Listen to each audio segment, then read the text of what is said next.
সোবানবাগ যুব সমাজের পক্ষ থেকে আজকে এই এতিম বাচ্চাদের জন্য ক্ষুদ্র ভালোবাসা এই হুজুরের হাতে তুলে দিলাম এবং মাদ্রাসার জন্য আমরা এলাকায় গিয়ে এবং আমাদের যিনি অভিভাবক আছেন সাভারের প্রান্তীয় ব্যক্তিত্ব জনাব মোহাম্মদ খোরশেদ আলম কাকার কাছেও গিয়ে আমরা এই মাদ্রাসার ব্যাপারে উপস্থাপন করব।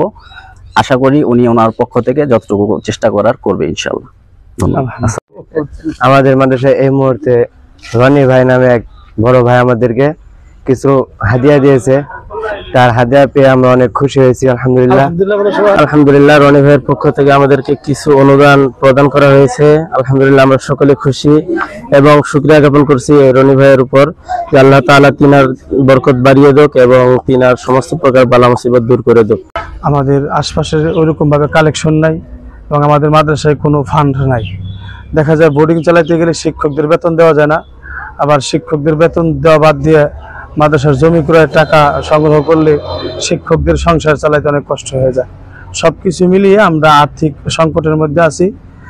আমরা লায়ন মোহাম্মদ খোরশেদ আলম সাহেবের কাছে আমরা একটা আকুল আবেদন করছি। আমরা আবেদন জানাচ্ছি, তিনি অত্যন্ত ভালো মানুষ এবং গরিব অসহায় মানুষের পাশে দাঁড়ান। তো আমরা আশা রাখি আমাদের এই রূপনগর হাজী মুজিবুর রহমান দারুল হক মাদ্রাসা এতিমখানা জমি ক্রয়ের কাজে তিনি সাহায্য সহযোগিতার হাত বাড়িয়ে দিবেন, মাদ্রাসার এতিম গরিব অসহায় ছাত্রদের পাশে দাঁড়াবেন ইনশাআল্লাহ।